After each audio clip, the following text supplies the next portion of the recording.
নমস্কাৰ।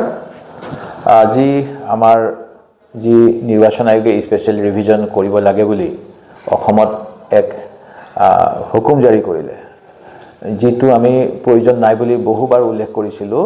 কাৰণ প্ৰতি বছৰে বছৰে নিৰ্বাচনী আয়োগে ভোটাৰ তালিকা সংশোধনী ব্যৱস্থা কৰে, জানুৱাৰী মাহত বা ফেব্ৰুৱাৰী মাহত প্ৰকাশ কৰে আৰু ইয়াৰ বাবে কোটি কোটি টকা খৰচ কৰে। তেখেতসকলে প্ৰতি বছৰে কৰা কামখিনিত যিসকলে ভোট দিব পৰা অধিকাৰৰ বয়স হৈছে বা জানুৱাৰীত হ'ব, তেখেতসকলৰ নাম অন্তৰ্ভুক্ত কৰে। যিসকলে নতুনকৈ বিয়া বাৰু হৈ কোনোবা এটা অঞ্চললৈ আহিছে, সেই অঞ্চলৰ ভোট কেন্দ্ৰত তেওঁলোকৰ নাম অন্তৰ্ভুক্তি কৰে। যিসকল পৰিয়ালে নিজৰ আপোনজন যিসকলৰ নাম ভোটাৰ তালিকাত আছিল, তেওঁলোকৰ যদি কিবা দুৰ্ঘটনা, আকস্মিক কাৰণবশত বা বাৰ্ধক্যজনিত কাৰণত মৃত হৈছে, তেখেতসকলৰ নাম কৰ্তন কৰে। আৰু কোনো ব্যক্তিয়ে নিজৰ জন্মগাঁৱৰ পৰা যদি অন্য স্থানলৈ আহি বসতি কৰিবলৈ বাসগৃহ নিৰ্মাণ কৰি নতুন অঞ্চলৰ বাসিন্দা হৈছে, তেওঁলোকৰ নাম পূৰ্বৰ স্থানৰ পৰা কৰ্তন কৰি নতুন স্থানত অন্তৰ্ভুক্তিৰ ব্যৱস্থা কৰে। এই কাম যোৱা সময়ছোৱাত নিৰ্বাচনী আইন অনুসৰি প্ৰতি বছৰে বছৰে অসমত হৈ আহিছে আৰু ইয়াত আমি সকলোৱে সহযোগ কৰি আহিছিলোঁ।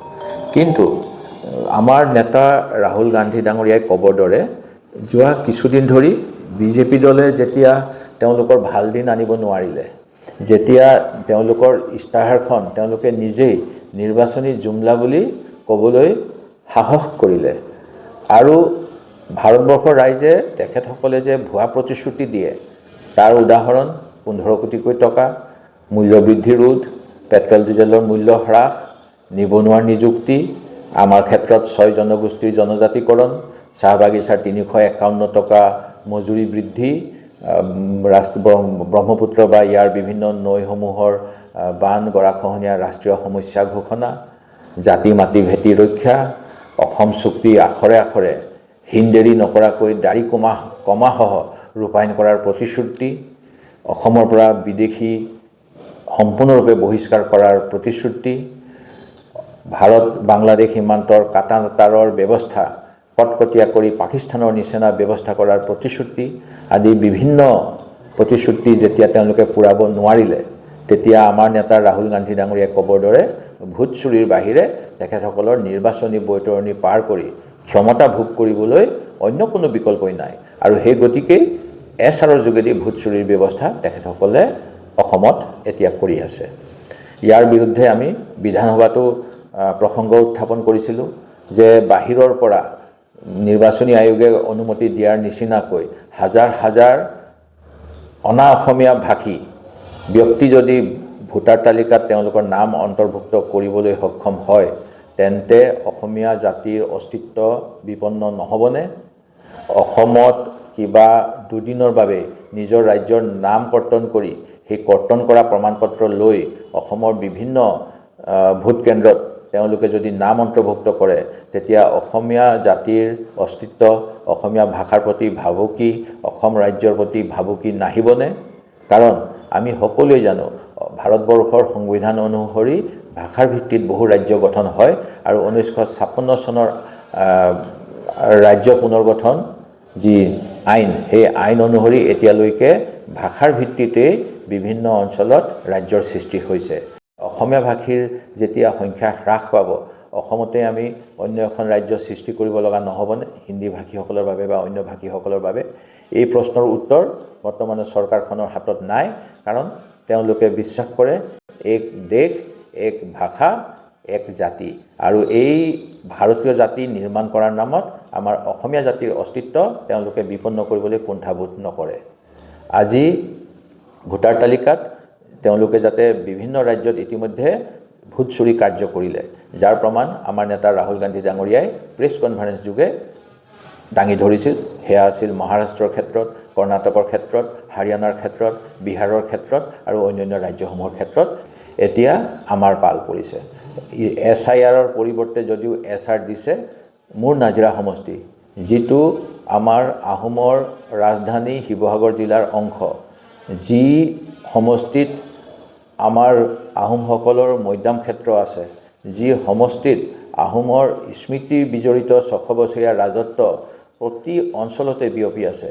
সেই অঞ্চলৰ খিলঞ্জীয়াসকলৰ প্ৰতি ভাবুকি আনিবলৈ বৰ্তমানৰ শাসক পক্ষই অপচেষ্টা কৰিছে আৰু ইয়াৰ উদাহৰণ বাতৰি কাকতত আজি প্ৰকাশ পাইছে। যোৱাকালি মই প্ৰতিক্ৰিয়া দিছোঁ আৰু অতি দুৰ্ভাগ্যজনক কথা, এটা স্থানীয় স্বেচ্ছাসেৱী সংগঠনৰ কাৰ্যালয়ত, যিটো কাৰ্যালয় বিজেপি দলৰ স্থানীয় কাৰ্যালয় হিচাপেও বহুতেই গম পায়, সেই কাৰ্যালয়লৈ কিছুমান ব্যক্তিক তেওঁলোকৰ দলীয় কৰ্মীক মাতি আনিছিল আৰু দলীয় কৰ্মীসকলক উদ্ধাই মুদ্ধাই বাছ বিচাৰ নকৰাকৈ সংখ্যালঘু সম্প্ৰদায়ৰ যিসকল খিলঞ্জীয়া অসমীয়া, যিসকল এই অসমত শ শ বছৰ ধৰি বাস কৰি আছে আৰু অন্যান্য সম্প্ৰদায় যিসকলে আমাৰ শাসক পক্ষৰ বিৰুদ্ধে ভোট দিব বুলি তেওঁলোকৰ চিন্তা হয়, সেই তেনে ব্যক্তিসকলৰ নাম উদ্ধাই মুদ্ধাই কৰ্তন কৰাৰ ব্যৱস্থা কৰিছিল আৰু ইয়াৰ প্ৰমাণ ইতিমধ্যে নিৰ্বাচন আয়োগে পাইছে।